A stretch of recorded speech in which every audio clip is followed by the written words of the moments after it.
Hello bachon, let's read the question. The question says when charge is given to a soap bubble, it shows option A decrease in the size, option B no change in the size, option C an increase in the size, and option D sometimes an increase and sometimes a decrease in size. ठीक है बच्चों, सो इस question के अंदर हमें क्या given है कि एक सोप बबल है और उसको हमने क्या किया है, कुछ चार्ज दिया है, तो उसके कारण उस सोप बबल की जो साइज है उसके अंदर क्या चेंज होगा ये हमें फाइंड आउट करना है।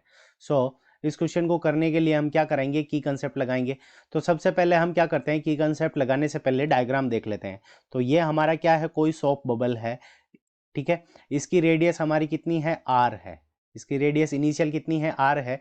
अब हमने इसको क्या किया कि कुछ चार्ज क्यू दिया, तो क्यू जब चार्ज देंगे इसको, तो क्यू चार्ज को हम क्वांटाइजेशन ऑफ चार्ज से क्या लिख सकते हैं, Q is equals to n times of electron, charge on the electron. तो हमने क्या किया कि अगर इसको क्यू चार्ज दिया है तो इसको हमने क्या किया, बेसिकली एन इलेक्ट्रॉन्स इसको दिए हैं। तो ये इलेक्ट्रॉन हो गया, ये दूसरा इलेक्ट्रॉन हो गया, ये तीसरा इलेक्ट्रॉन हो गया, ऐसे करते हुए ये एन टाइम्स ऑफ इलेक्ट्रॉन हो गए इसके ऊपर। जब इसके ऊपर एन टाइम्स ऑफ इलेक्ट्रॉन हो गए, तो जब सेम चार्ज होगा इलेक्ट्रॉन के ऊपर, तो इन दोनों के ऊपर क्या लगेगा, फोर्स लगेगा।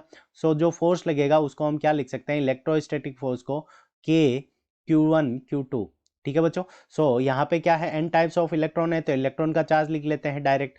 तो इलेक्ट्रॉन क्या होते हैं, सेम नेगेटिव चार्ज होगा दोनों के ऊपर, तो एक इलेक्ट्रॉन और दूसरा इलेक्ट्रॉन। सो के Q1 Q2 डिवाइडेड बाई, अब इन दोनों के बीच की डिस्टेंस को अगर हम आर डेस मान लें, ठीक है बच्चों, सो यहाँ पे आर डेस और इसका क्या हो जाएगा, हमारा स्क्वायर। तो यहाँ पे ये इतना क्या लगेगा, इलेक्ट्रोस्टैटिक फोर्स लगेगा, और ये वाला जो इलेक्ट्रोस्टैटिक फोर्स है वो क्या है, रिपल्सिव है। ठीक है बच्चों, सो ये वाला जो इलेक्ट्रोस्टैटिक फोर्स है वो हमारा क्या है, रिपल्सिव फोर्स है। अब रिपल्सिव फोर्स है तो ये क्या करेगा कि डिस्टेंस को क्या करेगा, दो इलेक्ट्रॉन के बीच में रिपल्सिव फोर्स लगेगा, तो ये दोनों एक दूसरे को क्या करेंगे कि दूर दूर भेजने की कोशिश करेंगे, ये भी दूर दूर भेजने की कोशिश करेंगे, ये इलेक्ट्रॉन भी एक दूसरे को दूर भेजने की कोशिश करेंगे।